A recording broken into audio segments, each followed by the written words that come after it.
Merci beaucoup, bonjour. Donc la question que je vais essayer d'aborder aujourd'hui, qui est une question que nous avons en tête avec Alex Osterwalder depuis maintenant bientôt une petite quinzaine d'années, c'est comment concevoir, comment créer, comment définir des business models. Et c'est ce qui a donné lieu à ce livre qui a été vendu en 1 million d'exemplaires, 30 langues. Et puis on s'est dit il y a quelque temps, on aimerait bien être un tout petit peu plus précis sur un des objets. Un des objets, c'est cette notion de proposition de valeur, qui est un concept de marketing que vous connaissez mieux que moi, avec l'idée comment construire une proposition de valeur, mais à l'intérieur d'un business model. Et je vais partager quelques réflexions avec vous. Ça, c'est le tout nouveau. Il vient de sortir en octobre. Et il vient de démarrer. On s'est retrouvé dans les 100 premiers livres sur Amazon, sur 28 millions. Donc, on est assez content du démarrage. Et on verra comment il va vivre sa vie. Et je vais feuilleter un petit peu ce livre d'une certaine façon avec vous. Et j'aimerais bien partager 2-3 réflexions. La première, c'est que la proposition de valeur fait du sens à l'intérieur d'un business model, et on va essayer de couvrir un petit peu ce que c'est, et puis essayer de voir que le succès d'une proposition de valeur dépend parfois d'autres composants que l'innovation produit proprement dite. La deuxième chose, c'est qu'une proposition de valeur nécessite, alors je vais reprendre le terme précédent, l'empathie, entre guillemets, pour les clients, une bonne compréhension du client, une bonne observation du client. Et si on est d'accord avec ça, et ça va être lié à cette notion de pensée design, c'est que pour construire une proposition de valeur ou construire un business model, on peut s'inspirer des techniques plutôt des architectes, plutôt des designers, si on pense que cette pensée design fait du sens. Et donc ça veut dire quoi pour nous? Ça veut dire, d'utiliser des outils adéquats. Dans notre cas, je vais essayer de parcourir assez vite avec vous cette idée de business model Canva, qui nous aide à définir la valeur pour l'entreprise, de faire une sorte de zoom-in sur créer la valeur pour les clients, c'est la proposition de valeur, et quelque chose que je n'adresserai pas aujourd'hui, c'est ça se met dans un environnement, un contexte, c'est aussi quelque chose qu'on pourrait observer. Ça, c'est une chose. La deuxième chose, c'est cette idée de pensée design, sur laquelle vous reviendrez cet après-midi, qui a été évoquée ce matin. C'est aussi quelque chose que je vais essayer de regarder du point de vue de la construction, de la conception d'un business model. Et la troisième chose, c'est l'expérimentation, le fait de lancer, on a vu un projet ou deux tout à l'heure, et de rentrer très vite et de voir dans quelle mesure il est possible de tester un business model avant de lancer le projet, avant de lancer l'entreprise.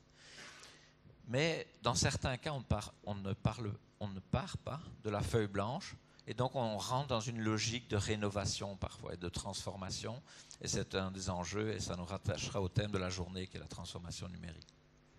Basé sur ces 4 composants, ces 4 petites réflexions. Dans un premier temps, je vais essayer de visiter avec vous les outils plutôt, les 2 Canva que je viens d'évoquer. Juste après, je vais essayer de dire, faire le design ou la conception d'un business model, ce n'est pas un processus décisionnel. C'est un processus de créativité, de design. Donc, qu'est-ce que ça signifie? Et on verra 1 ou 2 idées assez rapidement. Troisièmement, tester, qu'est-ce que ça veut dire? Et juste, on prendra un exemple ou 2 pour dire comment est-il possible de tester avant de lancer une société. Et juste à la fin, je parlerai un tout petit peu de cette idée d'évolution, de transformation, de rénovation. Ça, c'est ce qui nous attend. Je ne connais pas vos attentes, j'ai juste discuté, je crois, par mail 2-3 fois avec Estelle, et donc je ne vous connais pas, et je ne suis pas un spécialiste du tout du marketing, je suis plutôt une sorte de fabricant d'outils. Et je sais que dans la salle, il y a vraisemblablement et des débutants, des gens qui n'ont jamais entendu parler du business model Canva, et puis il y a des experts, des gens qui l'utilisent pour faire un certain nombre de choses. Voilà. Il y a une chose que je voudrais éviter dans les 45 minutes qui suivent, c'est ce phénomène-là. D'accord? Donc c'est ce phénomène.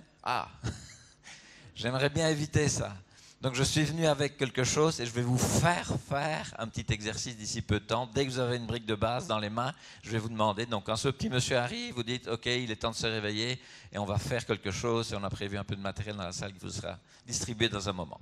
Ok, c'est parti. Donc première partie, c'est le Canva, la définition. Si je vous demandais maintenant, c'est quoi un business model? Comme il m'a donné un peu de temps, je n'ai pas beaucoup de temps d'aller dans la salle vous demander ce que c'est. Je suis à peu près sûr du phénomène suivant. C'est qu'on aurait ce phénomène de tour de Babel. C'est un concept qui n'est pas partagé par l'ensemble des gens. Si vous étiez des comptables dans la salle, je vous demande ce que c'est un bilan, tout le monde va dire c'est la même chose. Enfin, va à peu près avoir la même vision de ce que c'est. Un business model, ce n'est pas le cas. Et donc, ce qu'on voulait avoir, c'était un langage commun. C'est quelque chose qui nous permette, le temps de construire un business model, le temps de parler d'un business model, d'un modèle d'affaires, d'avoir un langage commun. Et c'est ça que je vais très vite visiter avec vous. Et c'est donc l'idée dans notre esprit de raconter l'histoire d'un business, de raconter l'histoire de comment on crée de la valeur pour l'entreprise, on verra tout à l'heure pour les clients. Quels sont les concepts principaux? C'est vraiment un truc de base. Hein. Ça a été initialement défini pour des jeunes entrepreneurs sur notre campus qui voulaient lancer des entreprises. Donc c'est vraiment un truc, vous allez reconnaître tous les mots très facilement. Un business model pour nous est composé de 1, à qui vous adressez, c'est la cible client que vous avez en tête pour créer une entreprise par exemple. La deuxième chose, c'est ce que vous leur offrez, c'est la proposition de valeur. Le troisième composant, c'est comment vous atteignez les clients, c'est plutôt les canaux de distribution. La quatrième composante, c'est la nature de la relation que vous voulez garder avec les clients. Plus anonyme, moins anonyme, on vient d'en parler, très personnalisé, moins personnalisé. Et le cinquième composant, c'est les flux de revenus, le modèle de revenus, la façon dont on génère le revenu. Ça, c'est la partie droite du canevas. C'est donc la partie qui est visible par le client, qui vous est chère. Et puis derrière, il y a un certain nombre de choses qu'il faut avoir ou qu'il faut faire pour être capable d'offrir cette proposition de valeur au client. C'est 1, les ressources dont vous disposez, qui peuvent être des ressources physiques ou des ressources intangibles, des ressources plus ou moins, des brevets par exemple. 2, une fois qu'on a quelque chose, des ressources, on fait avec, et donc on a les grandes activités qui sont nécessaires, celles sans lesquelles il ne serait pas possible d'offrir la proposition de valeur au client. Certaines de ces activités, vous décidez de ne pas le faire vous-même, c'est tout ce que vous outsourcez à des partenaires. Et donc le troisième composant ici sur la gauche du schéma sont les partenariats stratégiques que vous faites avec un certain nombre d'acteurs pour être en mesure soit de disposer d'une ressource, soit de faire certaines choses. Et toute cette partie de gauche a une certaine structure de coût. Ces 9 composants vont constituer le business model d'une entreprise et je vais essayer de visiter avec vous 2 exemples très rapidement. C'est un modèle qui avait été initialement conçu pour je vous l'ai dit, des startups et puis depuis 2 ans, on voit qu'il est utilisé par des entreprises. Voilà quelques exemples ici. Qui connaît la société Hilti? Ouais, ok. Donc c'est une société qui n'est pas suisse, liechtensteinoise, et dont le métier c'est de fabriquer et de vendre des outils. Donc si je visite assez rapidement le business model, 1, je vends des outils légers de chantier, donc ce n'est pas les grands caterpillars, à principalement des chantiers, donc je trouve ma cible. La façon d'atteindre ces chantiers, ces gens de chantier sont une force de vente, donc c'est-à-dire c'est des représentants guillemets qui connaissent leurs gens et qui entretiennent une relation assez serrée avec leurs clients. Ça va être une des forces de cette entreprise, donc dans une relation directe avec leurs clients. Le flux de revenus vient des ventes. Sur la gauche, qu'est-ce qu'il est nécessaire de faire? C'est essentiellement fabriquer ces outils que je fais soit moi-même, soit parfois en partenariat avec d'autres acteurs. J'ai un certain nombre de ressources qui sont effectivement des ressources physiques que je peux avoir, c'est des usines et d'autres choses, mais j'ai aussi certaines ressources intangibles parmi lesquelles j'ai une ressource forte, et pour des gens de marketing ça va vous parler, c'est la marque Hilti qui est fortement valuée et qui donne une certaine idée de la qualité de ces outils et qui est appréciée par les clients qu'on voit ici sur la droite du schéma. La structure de coût est principalement rattachée à la fabrication, la vente et le branding. Donc ça, voilà un exemple. Je reviendrai sur ce schéma en fin d'exposé parce que c'est un business model qui a changé il y a quelques années. Ah, le petit monsieur arrive, il est temps, est-ce qu'on peut distribuer le matériel? Vous avez une idée de combien la consommation de café a changé en Suisse sur les 10 dernières années? Il y a 10 ans, on consommait pour à peu près 100 francs dans un ménage suisse pour boire du café, à peu près 8-9 kilos. 10 ans plus tard, vous avez une idée combien? 1000, donc 10 fois plus, c'est ça? Vous avez dit la même chose. Alors, vous êtes assez fort, c'est quand même un peu moins, c'est entre 6 et 8 fois. Imaginez que chaque budget de ménage augmente de 6 à 8 fois, donc ça aurait explosé, et nous n'avons pas d'inflation en Suisse. Hein. Ce n'est pas nécessairement à cause de George Clooney, mais c'est certainement à cause de ce phénomène Nespresso, que vous connaissez tous, donc c'est-à-dire les machines, les capsules. Ce que je vais demander, c'est que vous décriviez le business model de Nespresso. On vous rend ici une feuille pour 2 personnes ou pour 3 personnes.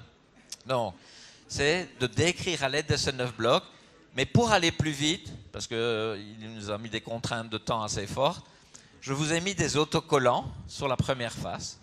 Donc vous allez prendre chaque autocollant et le mettre au bon endroit. Et pendant que le matériel arrive, ouais.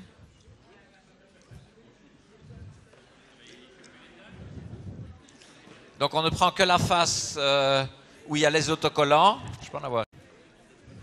Merci beaucoup. Donc ici, on n'utilise que cette face-ci pour le moment. C'est celle que vous venez de reconnaître. Les 9 blocs qui sont ici. Et l'idée, c'est les autocollants sont ici, on les détache et on dit ah, des capsules, ça fait partie de ta proposition de valeur, on le met au bon endroit.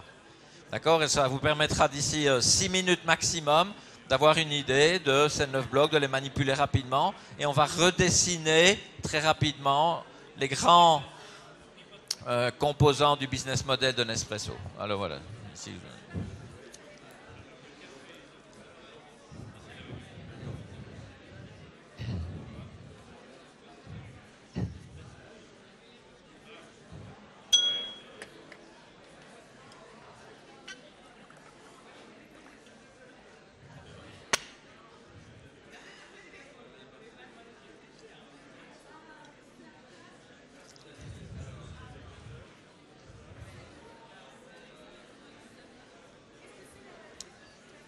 donc l'idée, c'est de reconstituer le business model de Nespresso.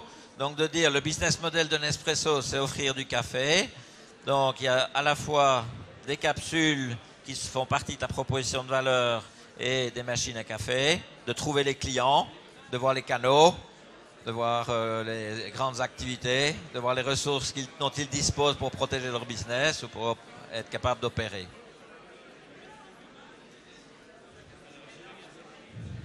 Oui, donc commençons peut-être la proposition de valeur. Donc c'est les capsules. Ok. Puis les machines. Et puis il y a des clients. Ils sont ici, ici. D'accord, la maison. Vous buvez du café à la maison. Au bureau.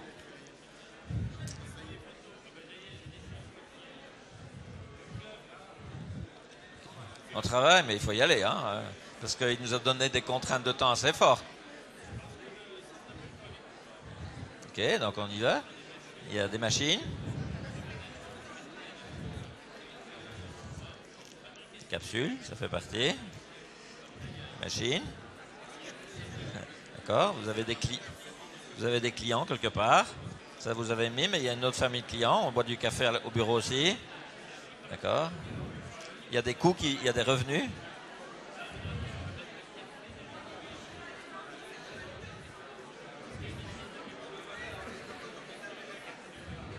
Ok, on y va. Hein. Donc il y a des capsules, ça fait partie de la proposition de valeur. Il y a des machines. Oui. Vous avez des clients. Voilà. Des gens. On boit au café. On a des modèles de revenus qui viennent des capsules. C'est juste. On a aussi un revenu qui vient des machines.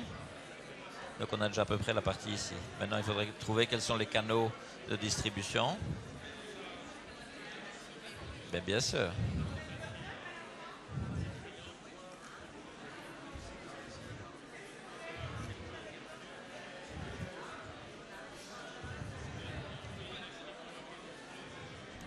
Ça va plus vite. Alors, il y a des revenus, puisque vous êtes entrepreneur, qui viennent à la fois des capsules. Ah, ok. Non, c'est juste parce qu'il y a...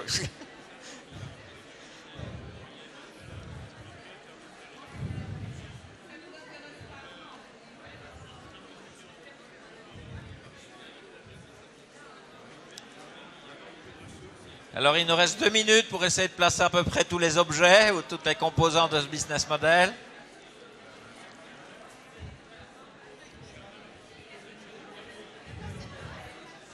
Yeah? Ah oui, on peut le... Ok, les revenus qui viennent des deux, à la fois des capsules et des machines. Ici.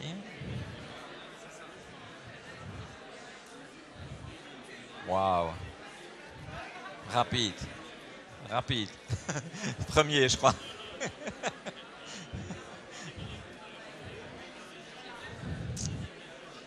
Dépêchez-vous, il ne nous reste plus qu'1 minute si on veut tenir le rythme des 6 minutes pour faire cet exercice.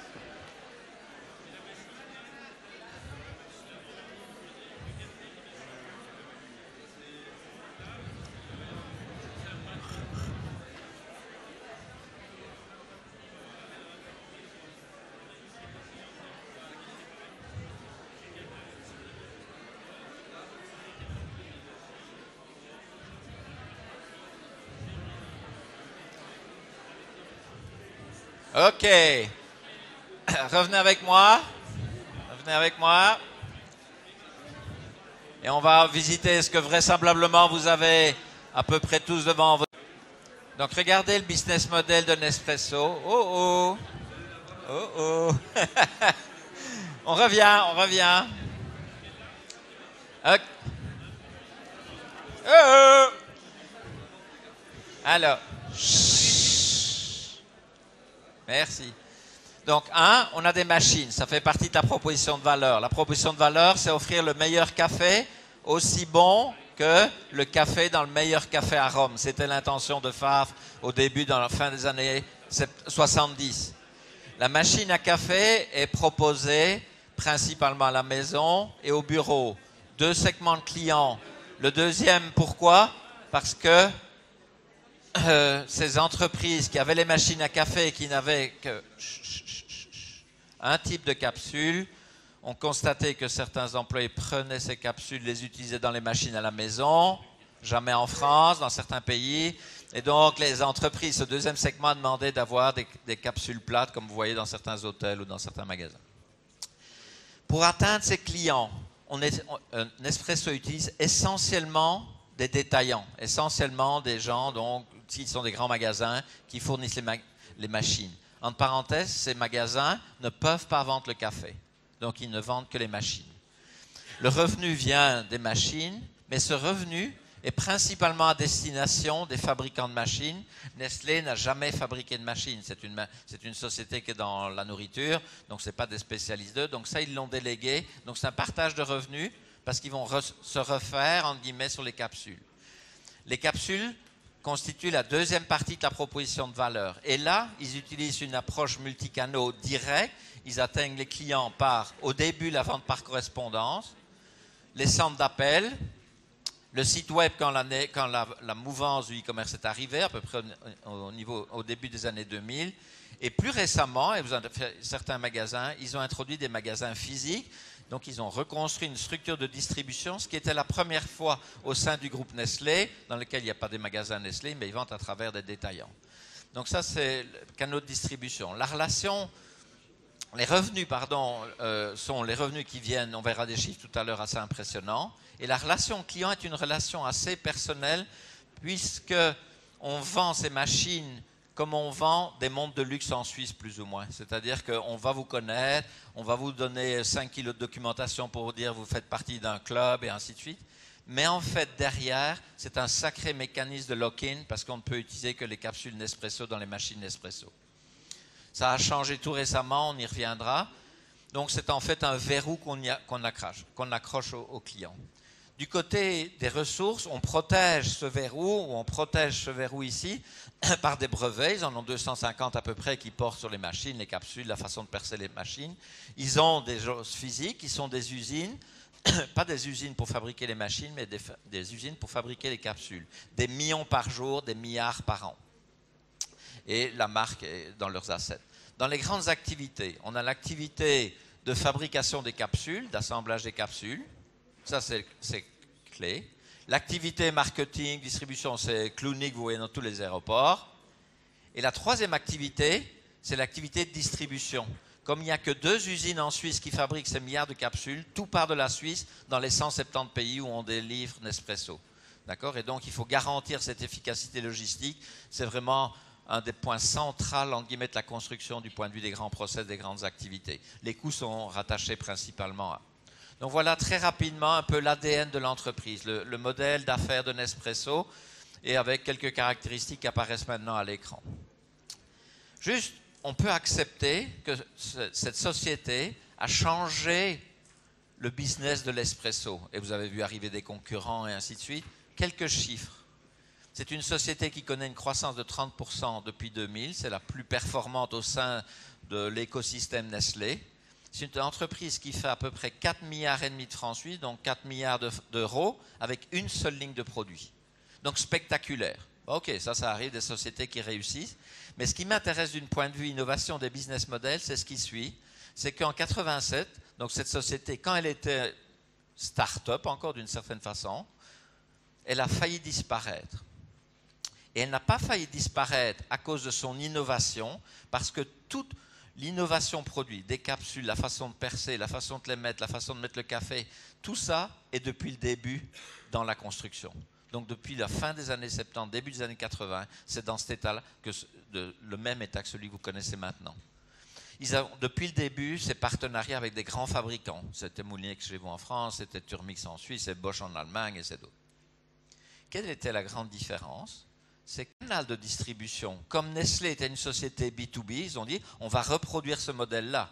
Des gens vont fournir leurs machines et by the way, ils vont fournir mon café à ces grands magasins ou autres.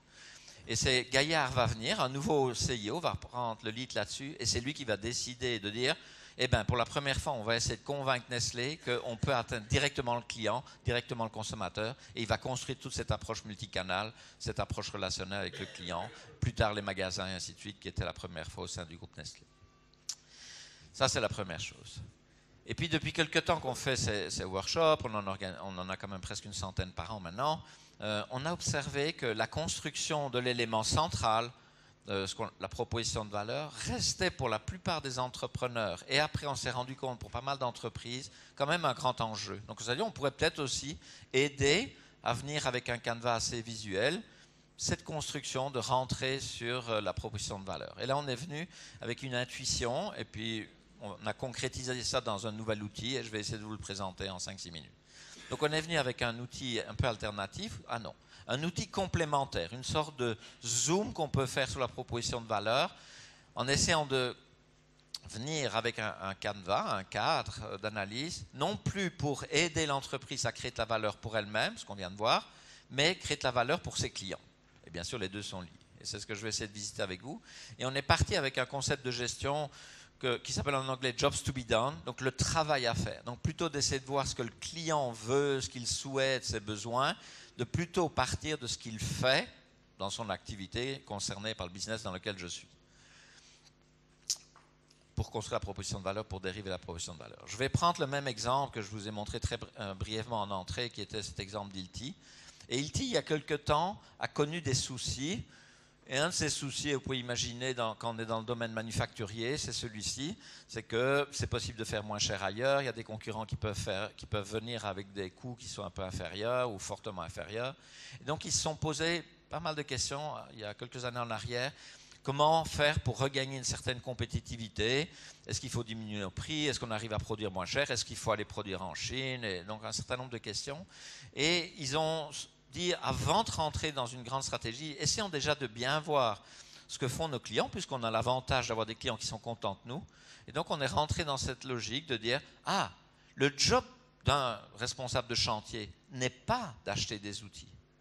Son vrai job, c'est de maintenir ces outils, c'est de gérer la flotte d'outils qu'il a sur ses chantiers. Et ça va être le déclenchement d'une réflexion qui vont dire, ok, si le job c'est de gérer, entretenir, remplacer des outils, peut-être que ma proposition de valeur qui est de vendre des outils n'est peut-être pas idéale parce que le matching n'est peut-être pas idéal, il y aurait peut-être moyen de faire mieux. Et donc pour établir ce profil, je vais vous proposer d'essayer de le faire à partir de 3 éléments de réflexion. C'est ce qu'on a appelé le Customer Profile ou profil du client. Donc c'est comprendre entre guillemets ce que fait le client. Donc, on s'est dit, essayons d'utiliser un canevas dans lequel, comme l'autre, on met des post-it ou des petites images ou des figures.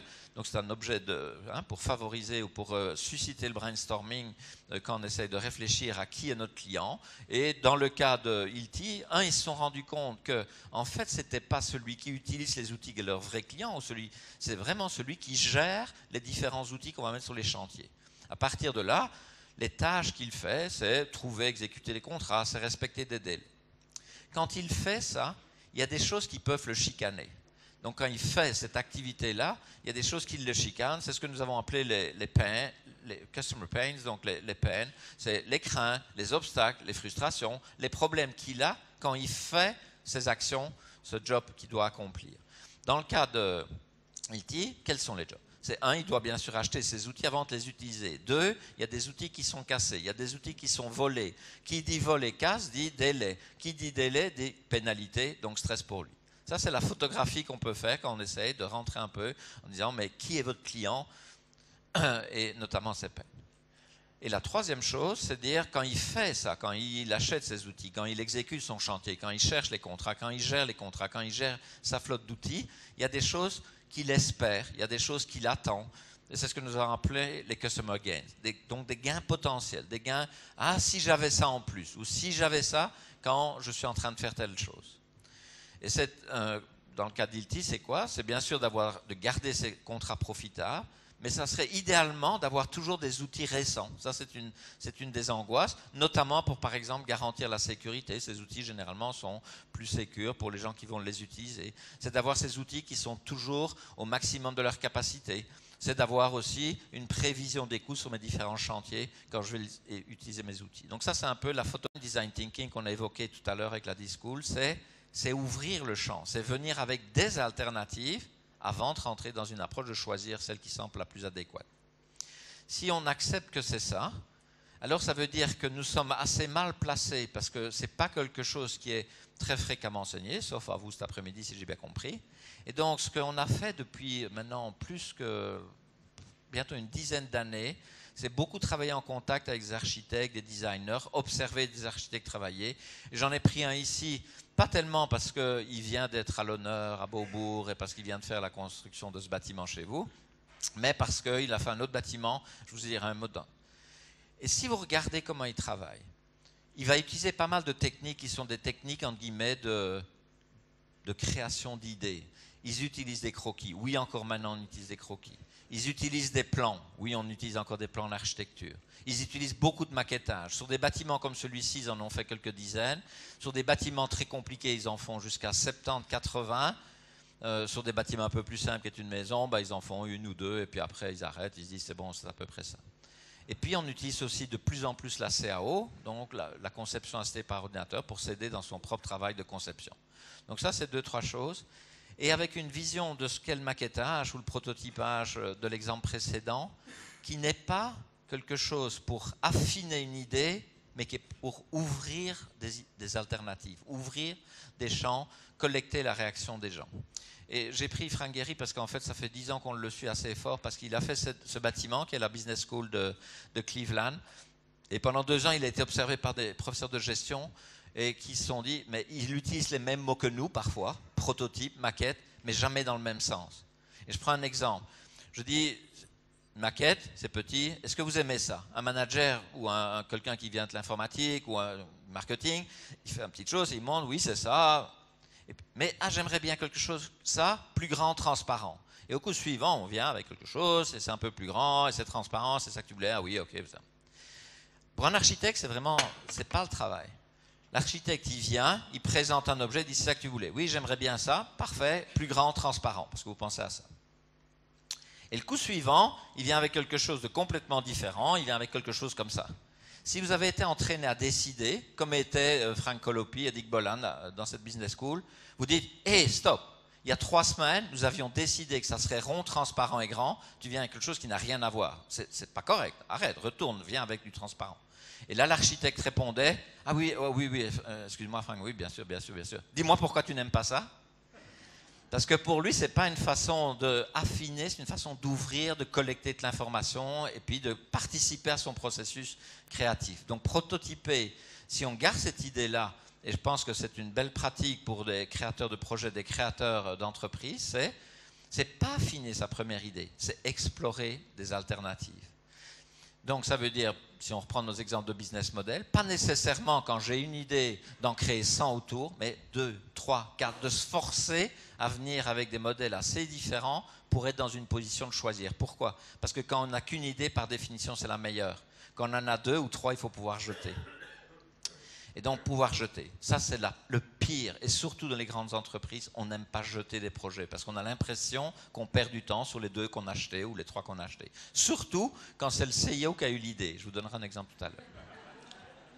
Donc, dans la boîte à outils, il y a beaucoup de choses. Et on a mentionné, vous avez vu un graphique tout à l'heure avec ideation, prototyping. Moi, j'ai une version un peu différente, mais c'est la même chose. On reconnaît ideation ici, on reconnaît empathie là-bas, on reconnaît prototypage là-bas. Je vais juste reprendre ce bout-là, même si on a couvert les autres morceaux, mais juste pour montrer à quoi ressemblent ces prototypes dans notre monde. Je viens de les montrer au niveau de l'architecture. Alors, on est beaucoup dans une logique de dessin quand on fait du design, ça correspond au croquis. On fait des plans. Chez nous, faire un plan, ça correspond à utiliser ces canevas pour, entre guillemets, avec des post-it ou des images, utiliser 9 blocs comme une façon de supporter son brainstorming, supporter son activité de création, dans notre cas, soit du business model, soit d'une proposition de valeur. On peut utiliser des techniques de CAO, on a quelques outils. Alex a créé une société qui s'appelle Strategizer, qui offre donc la possibilité de faire de la conception assistée par ordinateur de schémas, exactement comme les architectes font. En parenthèse, c'est en architecture, ça a révolutionné le monde de l'architecture. Là, on en est encore loin, mais il y a quand même quelques dizaines de milliers de clients qui utilisent des outils pour faire ça. Et puis, on peut avoir des maquettes. Ça, je n'ai pas beaucoup de temps de montrer aujourd'hui, mais l'idée, c'est de venir avec des choses quand même en petit très vite et d'arriver à convaincre un client de craquer. Mais que veut dire craquer? Pas d'acheter, parce que je n'ai pas encore tout le service ou je n'ai pas tout le produit, mais peut-être déjà de prendre certains par rapport à ce que vous êtes en train d'imaginer dans votre proposition de valeur. On va voir ça un tout petit exemple. Et juste pour montrer que nous sommes convaincus par, quand on a écrit ce livre en 2008, on a fait pas mal de sketchs de business model, parce qu'on n'était pas convaincu que le modèle classique d'utiliser un éditeur était une bonne chose. Pourquoi? On avait vu qu'en 2008, il y avait 11 000 nouveaux livres de management sur le marché, qui arrivent sur le marché américain chaque année. On s'est dit avec Lausanne, HEC Lausanne, c'est pas HEC Paris, c'est moins connu, on va jamais arriver à sortir du paquet. Et donc on a commencé à regarder pas mal de modèles, des modèles en ligne, des modèles de sponsoring. Mais quand on n'a pas d'éditeur, on n'a donc pas un canal de distribution qui sont les librairies ou les magasins de livres, ou les bibliothèques, ou les aéroports. Donc on regardait comment faire, on fait en ligne. Et puis finalement, on s'est focalisé sur un modèle pour un peu créer du buzz, du hype. On a dit, on va écrire un livre. Est-ce que ça vous intéresse de voir chaque chapitre toutes les 2-3 semaines? Vous nous payez un petit peu et vous recevrez ce livre dans 1 an. Il n'existait pas encore. Hein? Et on a vu arriver des gens. Et chaque fois qu'il y a des gens qui arrivaient, on disait, ouais, au début c'était $25. Il y en avait 30 de plus, on doublait le truc. Donc à la fin, ils ont payé $250 pour avoir un livre qui en vaudrait 30. Donc c'est on tient quelque chose. S'il y a des fous qui sont prêts à avoir un truc et payer 8 fois plus, ouais.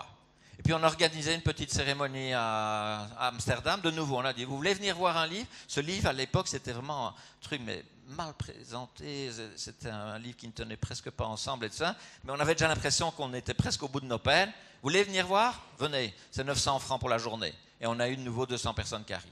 Waouh, on s'est dit, c'est bon. Et avec ça, on a été chercher un éditeur soi-même, donc un imprimeur soi-même. On a fait le travail, on a mis une société logistique ensemble, on a fait envoyer les livres, on a tiré 5000. Un cauchemar, un cauchemar. Envoyer des livres en 2008, c'était terrible. On a perdu des livres, on a eu des problèmes avec les douanes, avec la poste et tout ça. C'était pas notre métier. Donc là, on a changé notre canal de distribution. On a dit, Amazon, ils savent faire. Eh bien, on va signer un contrat avec eux. Donc on retrouve un imprimeur à Toronto, parce qu'il faut un imprimeur sur sol américain pour amener les livres à 3 h du matin par palette comme ça, avec tel code barre dessus.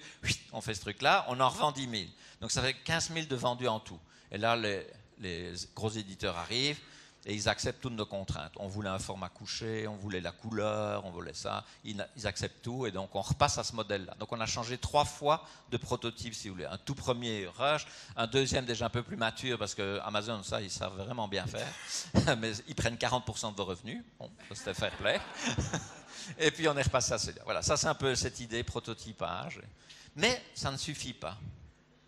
Et je vais essayer d'adresser cette idée qui a été évoquée, mais vraiment une phrase tout à l'heure, que est-ce qu'on peut tester des idées avant de construire l'entreprise, avant de lancer à grande échelle le projet, comme on fait en fait très fréquemment, et en particulier les jeunes entrepreneurs qui sont tellement fanatiques et convaincus qu'ils vont révolutionner le monde avec leurs produits qu'ils y vont, on y va. Pourquoi? Parce qu'on a regardé un peu pourquoi des modèles d'affaires, des business models échouent. Et il y a plusieurs raisons, on les a classées dans notre jargon en 4 grandes familles. C'est une offre que personne ne veut, des mauvais chiffres évidemment, les coûts sont supérieurs aux revenus, des menaces extérieures. Imaginez le business, vous êtes dans les cigarettes électroniques, vous êtes arrivé, vous êtes lancé là-dedans parce qu'on donnait à la cigarette électronique un statut de non-cigarette, donc on a le droit de fumer dans les cafés, les bistrots et autres. Du jour au lendemain, quand on change la régulation et on dit non, ça a le même statut qu'une cigarette, ben votre business il est presque en péril, parce que vous aviez capitalisé justement sur l'idée que c'était possible. Voilà. Et puis l'exécution mal faite. Mais regardez celle-là, la première. Pourquoi est-ce qu'on a focalisé fort là-dessus? Ça, c'est une statistique toute récente qui donne les grandes erreurs à ne pas commettre, ou au contraire, les erreurs qui ont été commises dans les startups. Et c'est une statistique de cette année, de 2014. Regardez, à 36%, c'est construire quelque chose que personne ne veut. Donc, préparer un effort, un produit, un service, une proposition de valeur que personne ne veut. Et si vous allez ajouter les 13% de ça manque de focus, vous faites un truc qui est adressé à n'importe qui, c'est tellement large, ou bien vous avez 17 propositions dans votre projet, donc vous avez oublié de resserrer, qui est quand même un des grands leitmotifs pour lancer quelque chose, et bien vous arrivez à 50%. Donc là, il faut vraiment regarder quelque chose. Et je prends un exemple. Vous ne connaissez pas ce device, mais vous connaissez la société Logitech. Vous avez certainement utilisé leur souris il y a quelques années. Donc c'est une société suisse, elle, qui marche super bien. Et ils décident il y a 2-3 ans, parce que des consultants leur disent que le marché est mature pour avoir la télévision comme une fenêtre sur Internet, une fenêtre sur la télévision à la demande, une fenêtre sur les films à la demande. C'est le temps d'y aller et de mettre au point un périphérique, qui est leur spécialité, qui permet de faire ça. Ils font un contrat d'emblée avec Google TV pour le contenu, et donc ça, c'est un gros partenaire. Donc ils se sont dit, là on est assuré, ils ont des ingénieurs, ils vont tout faire. Ils vont concevoir, signer les contrats, ils vont faire le logiciel correspondant, ils vont faire, ils ont des usines à Taïwan et ils vont faire 50 millions de pièces là. Ils lancent le truc, ils en vendent quelques milliers. Un crash incroyable. Combien ils ont perdu? Et ce n'est pas une énorme société, c'est quelques centaines de personnes, c'est une PME à notre échelle. Ils perdent 100 millions d'euros, donc ça fait, de francs suisses, donc ça fait 80 millions d'euros. C'est énorme. Ils rentrent dans les chiffres rouges pour la première fois de leur histoire. Et là, ici, on a le fondateur qui n'est plus aux commandes, ce n'est pas lui qui a pris cette décision, lui est seulement président du conseil, mais il va avoir une très belle phrase l'année passée dans le journal, c'est « Vous vous réveillez soudain avec des projections qui sont fausses dans un univers où vous ne voyez plus les clients. Vous faites confiance aux big data, vous faites confiance aux sociétés d'information, vous faites confiance aux consultants, à vos intuitions, et vous dites c'est le moment d'y aller, il faut y aller. Mais vous oubliez d'aller chez les gens, de voir qu'il y a peut-être d'autres devices qui font le même truc, que c'est peut-être pas encore mature pour. Vous avez perdu le contact avec les gens. Donc ça veut dire pour nous que quand vous faites un business model, vous faites le design, vous allez cet après-midi faire du design thinking, vous allez créer quelque chose de magnifique et on va avoir plein d'idées, mais en fait vous faites un tas d'hypothèses. D'accord? Vous faites des hypothèses sur ce que vous pensez que le client a comme problème, vous faites des hypothèses sur ce que vous allez lui offrir, vous faites des hypothèses sur les canaux, donc vous n'arrêtez pas de construire des choses où vous êtes convaincu que dans l'entreprise il y a le savoir pour faire quelque chose. Et ici Steve Blank, et donc l'intuition c'est de dire il faut tester, on peut tester des hypothèses, c'est pas facile, mais on peut le faire et des entreprises ont montré que c'était possible de faire, même sur des produits assez sophistiqués, même sur des services un peu novateurs.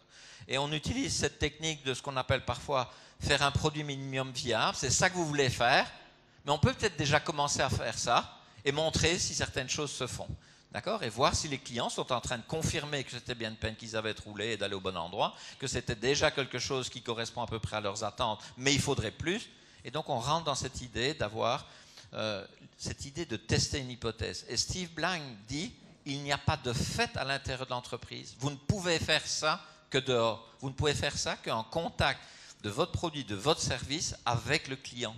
Donc, c'est-à-dire de trouver des techniques pour sortir du bâtiment et tester. Ça, c'est un message qui est très fort, qui aux États-Unis est baptisé Lean Startup, le mouvement Lean Startup ou Customer Development. Et ça, c'est une des choses qu'on a vraiment appris à maîtriser maintenant, en mettant au point un certain nombre d'outils pour y arriver. Je n'aurai pas le temps d'en passer en revue beaucoup, mais c'est cette idée que si ça ne va pas, si certaines hypothèses...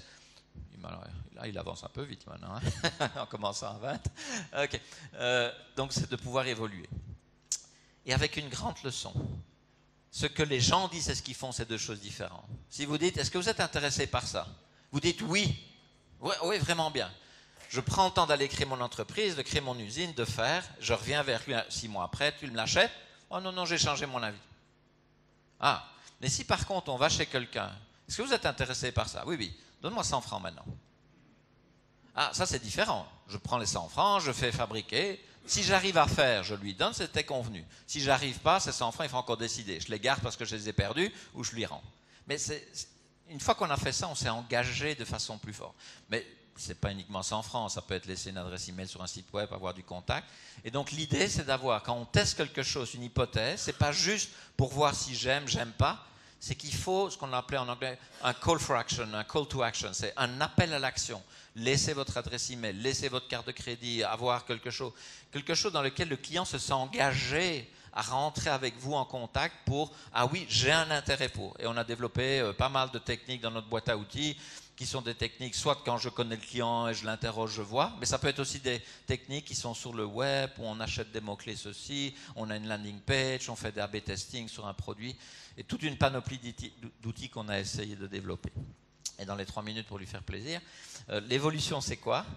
C'est que parfois, on est confronté au phénomène qu'un business qui a bien tourné pendant des années, ça ne marche pas si bien.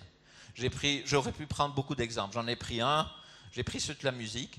Et regardez le petit schéma qui vient ici. Regardez, ça, ce sont les cassettes en 1983.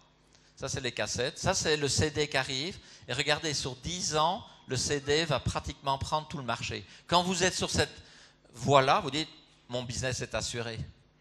Et puis à partir des années 2000, regardez, ce business-là des cassettes va commencer à diminuer, et notamment pas dans le domaine de la musique est Apple, qui va arriver avec ici les downloads singles, puis les downloads albums, et regardez l'évolution qui est en train de se reprendre. Donc quand vous êtes dans le business rouge, vous dites, ça marche bien, mais après, tout d'un coup, en 10 ans, vous dites, oh, mon business a disparu. Et c'est pour ça qu'on dit parfois avec Alex, les business models ont une date d'expiration comme le yogourt dans votre frigo. D'accord ? Et donc, il faut arriver à trouver, à remplacer ces business models ou à anticiper des changements. Donc, de modifier un business model existant. Donc, on est dans une logique de rénovation. Quand l'architecte fait une rénovation, il a les murs, il met un papier calque et il réinvente un nouveau mode au-dessus de quelque chose qui existe. Donc, une entreprise qui n'est pas une start-up, elle a un modèle, elle va imaginer quelque chose d'autre et elle construit le nouveau sur base de l'ancien d'une certaine façon. Elle ne peut pas juste enlever l'autre et jeter ce qu'elle faisait avant FR. Donc ça veut dire qu'en fait, on va utiliser ce Canva comme l'architecte avec un papier transparent. Quand on construit le vert, on voit tous les morceaux du jaune en dur, on cache avec le transparent, puis on enlève, on modifie, on supprime, on crée, et puis après, on lance et on voit. Donc si vous regardez dans le domaine de Hilti, l'exemple d'Hilti, c'est quoi? Ils avaient un modèle. Ils ont essayé de reconstruire un nouveau service, on l'a vu, c'est passé d'une vente de machines vers une location de machines. Donc, ils ont dû changer leur business model. Et c'est ce que je vais visiter avec vous en 1 minute. Changer un business model, c'est-à-dire, j'ai quelque chose, je suis comme l'architecte, j'utilise un papier calque, et puis je dis, ah, j'ai ajouté un nouveau service, c'est une nouvelle partie de ma proposition de valeur. Je l'ai fait pour eux? Non, pas tout à fait. Ceux-là, c'est ceux qui utilisaient, cachaient les outils. Moi, j'ai visé le CIO de l'entreprise, celui qui gère les chantiers et qui met les outils au bon endroit. Par contre, bien sûr, j'ai utilisé les mêmes canaux qu'avant. Ma structure de distribution et la relation que j'avais assez privilégiée avec eux. Mais j'ai ajouté un nouveau canal. J'ai ajouté ce canal électronique puisque maintenant, cette personne-là peut utiliser le système en ligne pour décider lui-même de où il veut ses outils, quand il les veut, sur quel chantier. OK. Donc, j'ai ajouté une structure de coût. Ah, ça, c'est un coût récurrent. C'est un revenu récurrent. C'est un revenu qu'il va faire autant qu'il va me louer mes outils et on va s'engager pour une période relativement longue. Et puis, j'apprête la partie gauche. Donc, j'ai dû créer un nouveau service avec des voitures, des employés qui vont sur le chantier, qui changent les outils, qui repartent avec, qui les amènent. Donc ça, c'est une nouvelle activité que j'ai dû faire. Et en plus des ressources que j'avais, qui étaient mes usines, ma marque, j'ai dû surtout maintenant, j'ai ces outils. Avant, vous les achetiez, donc c'était à vous. Maintenant, comme je vous les loue, au début, en tout cas, ils sont à moi. On peut rentrer dans du leasing et tout ça, mais c'est sur le long terme. Donc ça, c'est un gros enjeu, parce que j'ai les coûts rattachés. Ça, c'est un gros enjeu. Pourquoi? Parce que ça veut donc dire que, comme j'ai ces immobilisés en plus, j'ai un capex supplémentaire, donc ils ont dû retrouver des solutions pour recapitaliser, emprunter et tout ça. Et puis, ils ont lancé ce modèle-là, et maintenant, ils ont quelques millions de clients qui gèrent, entre guillemets, qui utilisent cette proposition de valeur, mais dans ce modèle-là, ils ont gardé les 2 modèles, donc ils continuent à faire. Voilà. Donc ici, on arrive au bout. Et donc, ce que j'ai regardé avec vous, c'est les 2 canevas, très rapidement. Vous avez pratiqué un, c'était un peu l'exemple tout à l'heure. Vous avez vu que c'était quand même relativement simple. Simple à refaire, compliqué à inventer, toujours. Une entreprise, ça vous le savez. On a regardé une technique de design qui était, on a insisté sur ce mot, créer des alternatives, prototyper, jeter, recommencer. Ça, c'est ce que j'ai essayé de vous montrer. J'ai très vite mentionné cette idée, mais c'est possible de tester. Et on peut faire des choses. Et on peut faire des choses spectaculaires avec des petits moyens. Parfois, c'est quelques milliers de francs pour vraiment être sûr qu'en ayant modifié 3-4 fois notre modèle, on arrive à quelque chose. Ça a d'ailleurs changé, ces 2 techniques-là, ici, ont changé la vie dans certains métiers. J'ai discuté récemment avec un VC qui gère 1 milliard de fonds dans le domaine de la technologie. Il dit, cette idée de tester et d'avoir un canevas pour structurer mes idées, ça a révolutionné mon monde. Au lieu de faire 10 deals, j'en perds 3 ou j'en perds 8 et j'en gagne sur 2, je lâche l'argent petit, je les aide à faire les tests. Si ça monte en puissance, j'en remets beaucoup. Si ça ne monte pas en puissance, je dis, oh non, il me semble que les clients n'ont pas l'air d'adhérer à ton truc. Donc ça a changé. Voilà.